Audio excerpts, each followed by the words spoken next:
Hello and welcome to Solutions for the Mind, the official podcast from the Association of Solution Focused Hypnotherapy.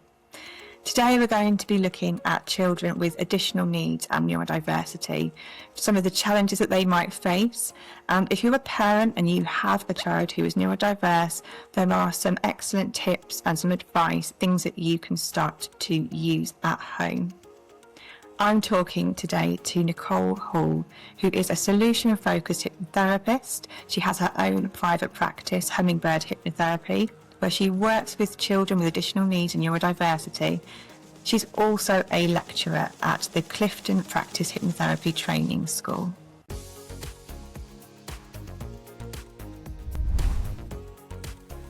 This is Solutions for the Mind from the Association for Solution Focused Hypnotherapy. So, hi Nicole, lovely to see you. What's good with you today? Hi Emma, thanks for having me here. This is good today. Good. This morning, getting up and thinking, actually, I'm going to see you today and we're going to have a chat on this podcast. This is definitely a good thing for me today. Love that. So do you want to tell all of our listeners a bit about the kind of children that you work with in your hypnotherapy practice? I usually work with children with additional neurodiverse needs, anybody that's really struggling with their mental health. And that encompasses, obviously, a huge umbrella of things, doesn't it? Predominantly at the moment there's a lot of school avoidance, a lot of inability to be able to attend sessions and lessons, low mood, emetophobia, which seems to be a huge thing at the moment, fear of sick, toileting issues, struggling to go to the toilet. And despite having like class passes and things like that, the anxiety around being able to leave classrooms and going to toilets to just, do the normal human thing, if you like. Sleep issues, but massively transitioning. And whether that's transitioning from home to school, school to home, or whether that's transitioning to a new school. Obviously, with a lot of children that have been gifted an EHCP plan or have got SEND needs, they will then hopefully be put in a school system that supports them a little bit better, and trying to get them back into that schooling system when they've been an avoider for a little while can take a bit of time. So I kind of sit in that space as well, which is quite nice, alongside obviously supporting parents as best I can with the knowledge I have of the SEND system to be able to get them to understand not only what we do, but the things that they can do outside of like the therapy room to support their children. There's quite a broad range of issues that you're seeing and coming up in your clinic. And obviously, you've been doing this for a long time. Have you seen any changes or any trends in the kind of things that you're coming across more often at the minute? Yeah, definitely. I would say, especially probably for the last 2, maybe 3 years, school avoidance is huge. And that kind of inability to be able to go in and or stay in. There are a lot of young people now that are acknowledging the fact that when they are feeling dysregulated and anxious, their ability to learn is really low. They're struggling with focus and concentration. And a lot of young people do want to learn, but the environment that they're in doesn't support where they are at that moment in time. And so, the support that this gives them enables them to kind of reduce that stress and either work out ways with school to be able to support them a lot better or help them to support themselves to understand what's going on. You and I both know that when a system's dysregulated in a fight or flight, there's not a great deal of learning going on. But there is a great deal of worry and concern and or behaviour that we don't necessarily want to see in school, but it's showing up in school because that's the place where our young people are feeling most stressed. So when you've got a child coming to you who is either kind of really struggling with school or maybe not in school at the minute, what are the kind of things that you're doing in your sessions with that child to get them to a place where they feel more comfortable, okay at school? The biggest part of the work that I do for me is just knowing that these young people can come into this space and feel safe and feel comfortable to be able to work with me and also understand how their brain works. Why am I getting hijacked? Why is my brain not working how I think my friend's brain is working? Because they seem okay and I'm not. But also so they understand that there's nothing wrong with them. Everybody's brain's the same. Lots of young people think that when they come in to see especially a therapist or a practitioner that there's something wrong. Actually, your brain's doing exactly what it needs to do, just not doesn't feel very nice.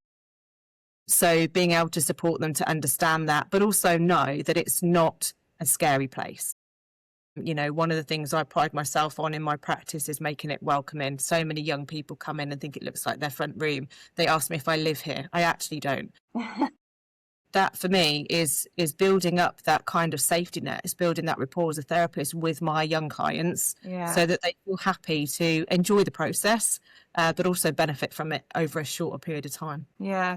So would you say then with you and your clients, it kind of is creating that safe space for them to explore what's going on in their minds, what's going on in their lives? And how do you work through some of those things with them? Have you got any tips or techniques that parents might be able to use themselves that you kind of implement in sessions? So we started our conversations today on our podcast for what's been good. Yeah. How many times have you had a rubbish day and you've written off a whole day as rubbish, but in actual fact, it was just a rubbish couple of minutes that you carried with you all day? Now, we know that when our brain is stressed, we're on default negative mode. We know that's the way we're going, but ultimately young people are no different. You know, at the end of a day, school day, work day, sit down with your kids, give them a couple of minutes, ask them what's been good. Reconnect with your children. There was a really wonderful thing that I followed this week about making 3 minutes 3 times a day. So in the morning, what's going to be good today? How do you want your day to go? What's it going to look like? Lots of love and encouragement, big hugs, connect with your children. Same time when they come home from school, when they're potentially more dysregulated, do the same. Bedtime, sit down together. What's been good today? What have you done today that you've enjoyed? Pick them up. You know, they've probably been in an environment where they know that they think that, not necessarily truth, but they think that the teacher doesn't like them, they're falling out with a friend, somebody looked wrong in a playground. Get them back to that point where they start to acknowledge the things that have been good for them that day, but have the conversation. We're all busy. I'm a busy mum. You're a busy mum. You know, reconnecting back with our home, with our little tribe when we get back in together is so important for our kids so that they feel safe, so that they can have those conversations and just give them time. Sometimes it's trying to make that time, isn't it? And make that important, prioritising that for you and your children. So when children are coming in and talking to you, are they wanting to talk about school? Are they wanting to talk about their problems? Or are they wanting to talk about something completely different? A lot of the time they'll talk about different stuff. I mean, you know, this week, for example, has been a pretty awesome week. Some of my young people, they talk to me about cars, which I'm well happy to do that. I'm a bit of a car junkie. You know, yesterday we had a great conversation about capybaras. Now people will say, well, what's that got to do with therapy? But actually, no, the brain lights up really well when we start thinking about and talking about things that we love. And if you know that that person in front of you is encouraging you more to do that, then you're going to want to talk like that. Yeah. And I know that when you connect on a level of hobbies and interests, then that person's going to be able to acknowledge that, you know, when you're doing your brain revision with them, you can use that context. You know, sit with them and talk about how that brain works. You could do sitting in a racing car, like you could do when you go to the petting zoo, and how great you feel when you get there. All of those things are relevant to the therapy that the young person has. Taking apart problems, that's not my place. Yeah, and I think that's the thing. You know, for our audience listening, the general public, I think there's this perception that therapy is going to talk about the past, going to talk about problems, going to talk about everything that's going wrong in your life. So the approach you're talking about is actually quite different, isn't it? And do you feel that your young children you're working with like respond more positively to that approach? Definitely. When I'm lecturing at the end of teaching, there's this thing about the 4 steps of kindness, and the fact that if one person is a kind person, then that reflects on 4 others, and so on and so forth. And the amount of young people that will then go on to support their friends and ask them what's been good and how, you know, what's been good for you today, and help them out of a difficult situation absolutely astounds me. Like they will come in sessions sort of like 5 or 6 and go, my friend was having a really tough day, and I just sat and went, so what's been good today? And we had a great chat about the good stuff, rather than the problems that have led to this point. And I think it's teaching a new generation of young people that you don't have to sit and pick apart everything for it to make sense. You can make sense of it when you're in your solution-focused brain, but you have to have some help to get there. Yeah, definitely. So you've been able to get children who are really struggling with school, struggling with anxiety, to go back in school and feel quite happy and confident. In terms of like how you work with children with neurodiversity, is there anything that you kind of pick up on or do differently to support them in terms of understanding themselves? I really do support them more to understand that their brain has got so many systems running all at the same time, that they have to understand that they're almost like the biggest risk assessor in the room, right? I always think that if you are sat with someone with neurodiversity, they know way more than I do because they've already sussed me out even before they've arrived, right? They've already worked out their exit strategy even before they've got in the room and all the things that go with that. Yeah. But ultimately, they are such phenomenal brains. Yeah. You know, we talk about it. I find it so disheartening about how negative these conversations about people with neurodiversity are, when actually predominantly every young person and every adult I see in my office is there. And when they understand that there are certain points where they realize, oh, actually, I burn out really quickly because I do have all these tabs open because I haven't got the ability to support myself and focus on that one thing one at a time, but actually stick a load of pressure on me, I'll get the job done tomorrow. You know, there are all of those elements in between that actually we sit and talk about in relation to this brain works like this. Where are you going to get your dopamine from to help it work a lot better? Where are you going to get your feedback from so that you feel more regulated before you go into a place that makes you feel dysregulated? I talk a lot about trampolining. Trampolining is the quickest way for us to get back in our body because it obviously gives us endorphins from jumping up and down, which is fun. We get dopamine, that's also fun, but it also helps the brain get all of the feedback it needs and puts us in our body, which supports our lymph system so that it can do what it needs to do at the same time. So if you've got a young person and they're struggling to regulate 10 minutes on a trampoline, it's pretty magic. And I imagine when you're working with children or young people, learning this stuff for them is like transformative in terms of, oh, I don't have to think my way out of this. I can move and feel better. Like there's other tools that I can utilize that's going to help me. I imagine for them that must be like a really big feeling of relief. I think that, and also it can be fun. Yeah. You know, one part of being solution focused is there is a massive element of fun. Like, you know, it's fun seeking, it's joy seeking, it's finding those little glimmers in your day that allow you to have a full treasure chest when you get to the end of it. And actually, when our brain's not feeling in that space, it's just a little bit harder to find them. So we have to create fun. You know, dopamine discos. I mean, I've said this probably for the last 5-6 years now, like get yourself a little disco ball, get your favorite tune, 3 minutes in the kitchen, stick it on in the morning, get the levels up before you go out, put yourself in your place that you want to be before you go and do all the other stuff. And it's just great. So many kids come in with the disco ball, like, hey, I got a disco light, look, I wanted to show you, you know, because it can be fun trying to get the feedback need to put yourself in a better place. Definitely. And I guess as well, there's some of the kind of like sensory processing differences and things like that. If you're anxious, if you're stressed and you're not feeling good in yourself, those can all become more intense. It can feel a lot bigger. So the joys of finding the fun and movement and regulating yourself and emptying some of your stress bucket can have that impact of making the environment not feel quite so stressful, I suppose.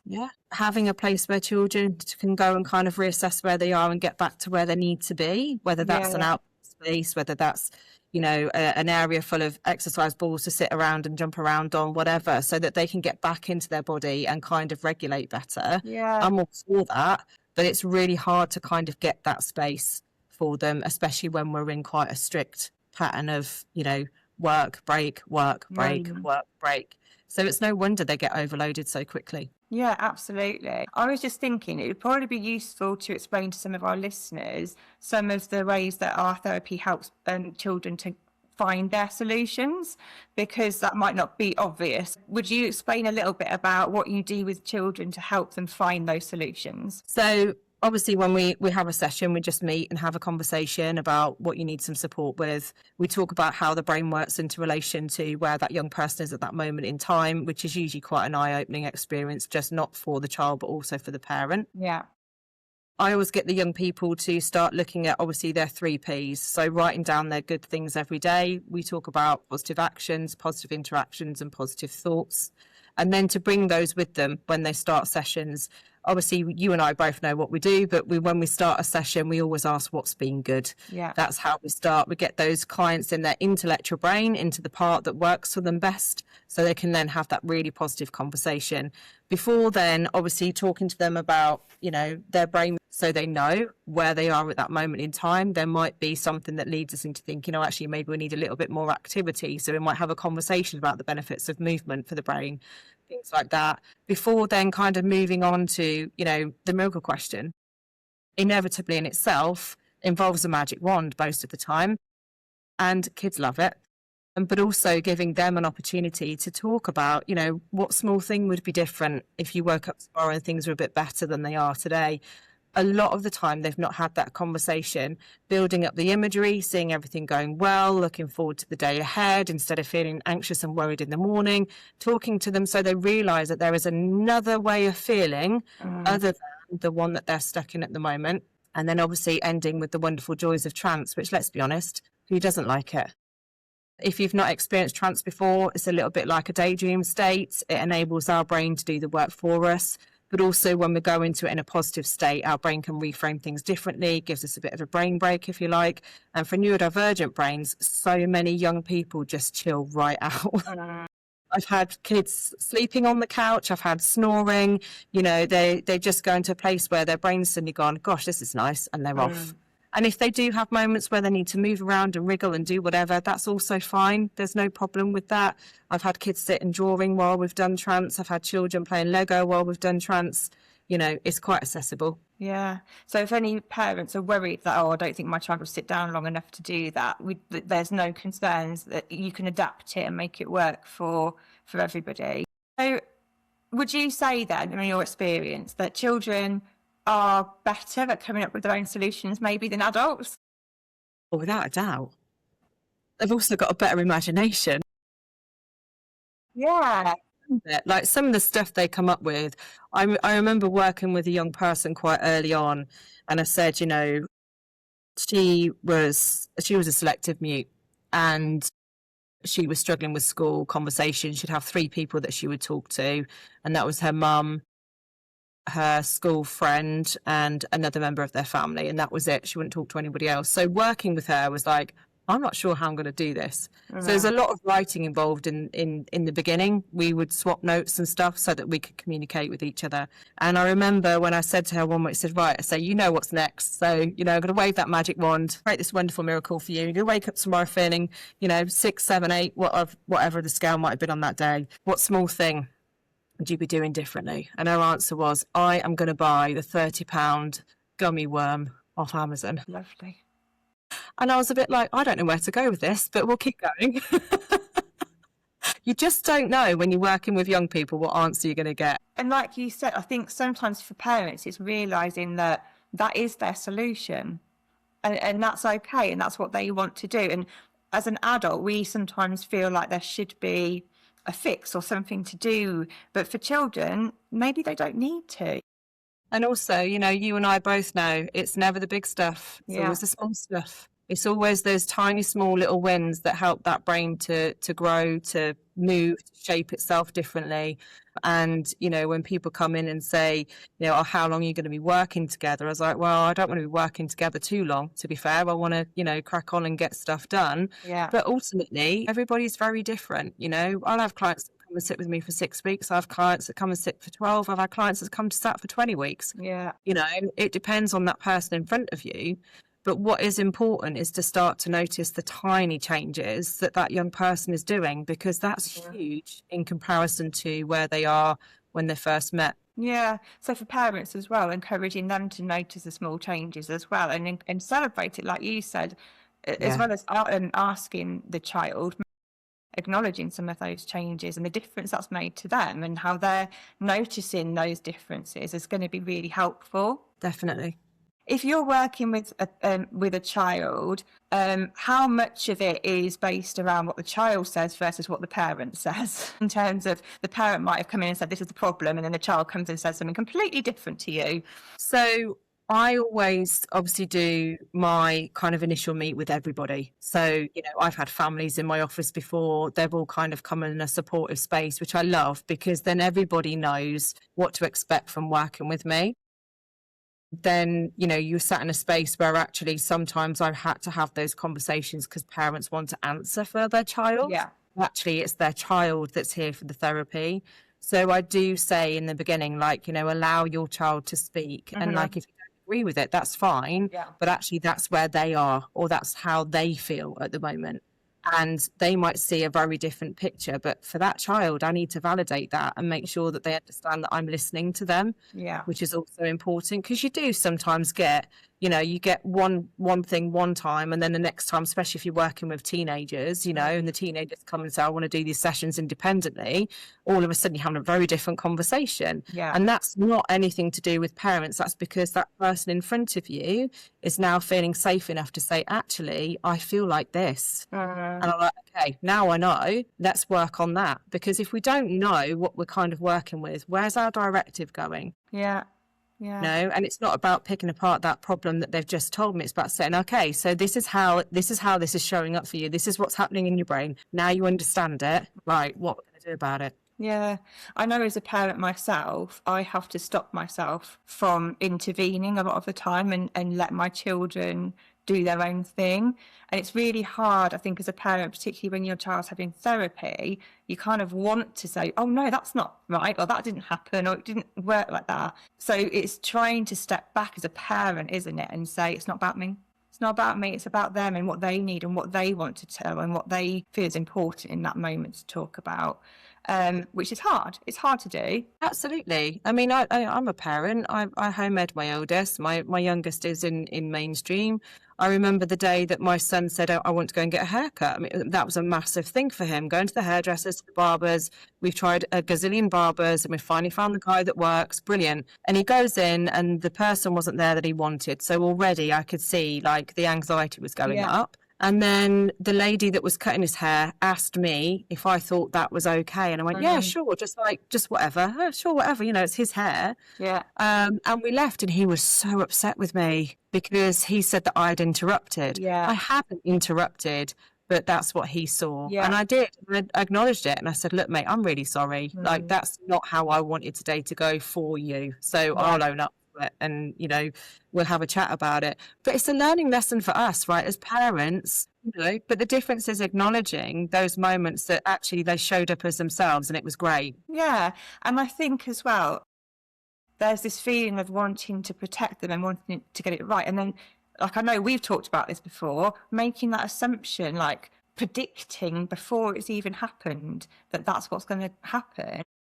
But you've got to allow your child to go and experience that for themselves. And if it does happen, it does. And they might surprise you. And I know my daughter surprised me numerous times where I could have said, oh, I don't think that's going to be a good idea. And then she's gone and absolutely nailed it. And I'm like, well, I'm really glad I didn't, because otherwise she wouldn't have had that opportunity. So with the children you're working with, I think that perhaps helps in terms of you not having that sense of, I'm neutral in this. You can tell me anything, you can do anything, and I'm just somebody here to listen.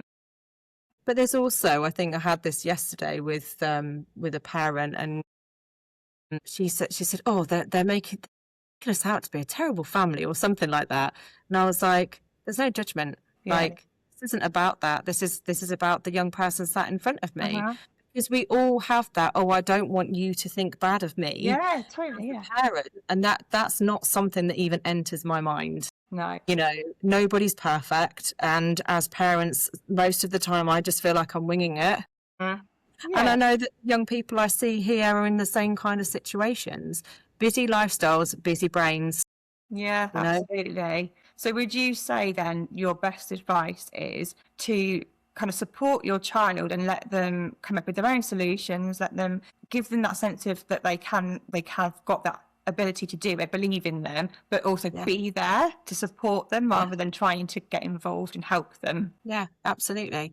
Obviously, you've mentioned some of your ideas around talking about what's been good, what you're looking forward to, making that time in your day. If a parent was struggling because a child was not opening up, or they found that was difficult, have you got any tips anything that they could do that might be a different way of approaching it? So I always think that as parents, we go in with the answers for them, don't we? Yeah. Right. So we always go in with, I see that you're not great today. Shall we try this? Shall we try this? Shall we? We have a child with an overloaded brain. Now we've got a child that's going to be overloaded with more stuff. They're not hearing you. Let's be honest. They might as well sit there with their fingers in their ears. Their communication system's off. Okay. So I always say, doesn't always work, but just say to them one question: what do you need? And leave it. Yeah. Even if you write it on a bit of paper and say, look, if you need to write it down and then give it to me later, great. Just ask them what they need. Yeah. Sometimes you'd be really surprised that it's just probably a hug, but it was just it was offered at the wrong time. Or I needed to talk to you, but you weren't available when I needed you. Yeah. There's a lot of miscommunication happens, especially when a child is anxious or sad or, feeling low. And a lot of the times we then take it on as our fault as parents. We've not been there, but actually sometimes just asking them in that moment in time, what do you need, is a really simple way of doing it. Or just take them out of that situation, go and change your environment. Don't be at home, go for a walk, get outside and just kind of listen. Don't kind of start a conversation of do. Have that conversation that allows you to sit in a space of just waiting for them. That's really, really good advice. And again, it's hard to do that sometimes, but I think that would resonate with a lot of people in that feeling of, guilt or, I've done something wrong can sometimes get in the way of listening, so if a child's coming to you saying, you're not listening to me, you're not there, rather than trying to defend yourself, just listen. So for any parents who have children and some of the things that we've talked about has really landed with them, what do you suggest they do in terms of finding out more about hypnotherapy or anything that you think would be helpful for them to know about hypnotherapy? I think personally, don't disregard it. When people talk about hypnotherapy, as hypnotherapists, where you'll get really knocked off when someone talks about a ticking clock and a clucking chicken. It's a running joke, right? But ultimately, you are dismissing probably some of the most incredible therapeutic techniques I know of. Being a lecturer and also now doing this heading into my 10th year, there are very few situations where I don't see young people and teens moving forward from where they were when they arrived to, 10 weeks later and being in a better place. But also enabling your ability to do your own research. Make sure that you are with somebody or someone is part of a membership body like the AfSFH and or any of the other hypnotherapy registries, but also that they have an enhanced EBS, that they're insured, they're in a good place. You want to go to someone that's highly recommended, but have the conversation. Like I always say to people, like I've got 3 or 4 chats tomorrow just with parents wanting to know about what we do. Have the call, have the chat. Everybody I know that works in this remit, we're all really friendly. Yeah. And we're super kind and we give our time like anything. Just have the chat, find out about the person you're working with, follow their media and just feel comfortable with them and then just go from there. Yeah. And for children who have neurodiversity, if they kind of want parents to be there for safety or feelings, then again, that's something that we can accommodate with having parents always. with them. I've had parents in sessions yesterday, they kind of sit behind me because I know I work with the child over there, because then otherwise I'm not distracted by a parent. But there's never a situation that we can't accommodate where that's concerned. Yeah, brilliant. Well, thank you so much. Everything you talked about today, I'm sure has been really useful for people listening and giving them something to think about. So I really appreciate you coming and talking to us today. Thanks, Emma. Thanks so much.